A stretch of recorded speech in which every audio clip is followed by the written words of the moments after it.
Hi guys, আসসালামু আলাইকুম।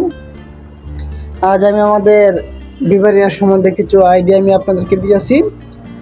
যারা আসলে আমাদের ব্রাহ্মণবাড়িয়া নিয়ে অনেক ধরনের মন্তব্য করে, আমি আপনাদের উদ্দেশ্যে বলতেছি।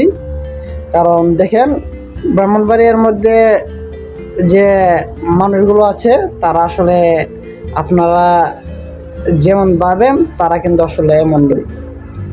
দেশ রক্ষায় যদি ব্রাহ্মণবাড়িয়ার মানুষকে বাহিনী হিসাবে নিয়োজিত করা হতো তাহলে দেখতেন তারা দেশটাকে খুব সুন্দরভাবে আগলিয়ে রাখত। কারণ যারা ব্রাহ্মণবাড়িয়ার প্রশাসন আছে অবশ্যই তাদেরকে একটু জিজ্ঞেস করে দেখবেন। কারণ তারা যদি কোনো রকমের কথা কাটাকাটি একটা সংঘর্ষ লেগে যায়, সেই ক্ষেত্রে পুলিশ প্রশাসন যদি আপনার বন্দুক বা আরও কিছু নিয়ে তাদের মানে দাওয়া করে, তারপরেও কিন্তু তারা এক পাও পিছু হাঁটে না। সেই ক্ষেত্রে আমি বলবো ব্রাহ্মণবাড়িয়া জেলার যত মানুষ আছে সবাইকে তার যোগ্যতা ছাড়া না, যোগ্যতা অনুযায়ী তাদেরকে সরকারি বাহিনীতে বা সরকারি বিভিন্ন দেশ রক্ষার দায়িত্ব দেওয়া হোক। কারণ তাদেরকে দায়িত্ব দেওয়া হলে শুধু অস্ত্র না, তারা আপনার পারমাণবিক যে বোমা আছে বোমার সামনে দাঁড়ায়ও তারা মনে করছে যে দেশের জন্য যুদ্ধ চালিয়ে যাবে। যেমন ধরেন সাধারণ একটা বিষয় বংশ যখন একটা আওয়াজ হয় বা একটা সংঘর্ষে লিপ্ত হয়, সেই ক্ষেত্রে ওর বংশটা একটু বড় মনে করে বংশটা একটু বড় রাখার জন্য কিন্তু সে কিন্তু সংঘর্ষের মাঝে যদি উপস্থিত থাকে সে কিন্তু এক পাও পিছু হাঁটে না। কারণ কি, যে আমার বংশের নাম হবে, আমার বংশের নাম একটু বদলাম হবে। আর এই ক্ষেত্রে কিন্তু তারা কিন্তু এক পাও পিছু হাঁটে না। আর যদি দেশ রক্ষার কথা বলেন সেই ক্ষেত্রে তো মনে করছেন যে জীবন দিয়ে দিবে। সেই ক্ষেত্রে আমি বলবো যারা প্রশাসনিকভাবে যদি কোনো লোক নিতে হয় সেই ক্ষেত্রে আমাদের ব্রাহ্মণবাড়িয়ার লোকগুলো একটু নেবেন। কারণ তারা অত্যন্ত সাহসী আর অত্যন্ত বীর।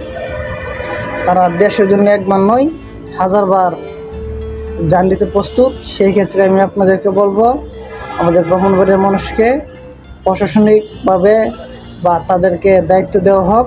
কারণ তারাই পারে দেশটাকে রক্ষা করতে। বর্তমান সময়ে যে অবস্থা চলতেছে তাই আমি বলবো, কারণ তারা যদি ভালো একটা দায়িত্ব থাকে ইনশাল্লাহ দেশের মধ্যে অন্য কোনো শত্রু বা কেউ ইনশাল্লাহ তাকাইতেই সাহস পাবে না। কারণ তাদের হুঙ্কারে আর তাদের যে সিংহের মতো তামা তা দেখে অন্য যে শত্রু আছে ইনশাল্লাহ তারা অবশ্যই ভয় পাবে। সেক্ষেত্রে আমি বলবো আমাদের ব্রাহ্মণবাড়িয়া মানুষকে সরকারি ভালো দেশ ও সরকারের যত দেশ রক্ষার যত কিছু আছে ওদেরকে দায়িত্ব দেওয়া হোক, যোগ্যতা অনুযায়ী দায়িত্ব দেওয়া হোক। আমি কথা বলবো না যে সবাইকে আসলে দায়িত্ব দেওয়া হোক, কারণ যোগ্যতা অনুযায়ী তাদেরকে দায়িত্ব দেওয়া হোক। ইনশাল্লাহ তারা দেশেরকে রক্ষা করতে পারবে। কারণ তারাই মনে করছেন যে একমাত্র আল্লাহকে ছাড়া আর অন্য কাউকে বই পাই না। তারা দেখবেন একমাত্র আল্লাহকে ছাড়া অন্য কাউকে বই পাই না। সেই ক্ষেত্রে দেশ রক্ষার মাঝে তাদের গুরুত্ব থাকবে সবচেয়ে বেশি।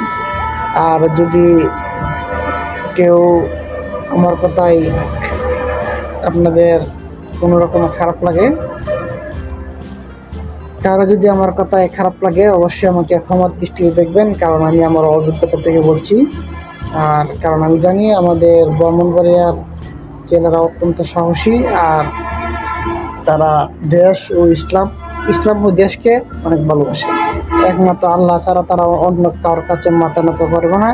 সেই ক্ষেত্রে আমি মনে করি যে তারাই দেশ রক্ষার সবচেয়ে গুরুত্বপূর্ণ ভূমিকা পালন করবে ইনশাল্লাহ। ধন্যবাদ।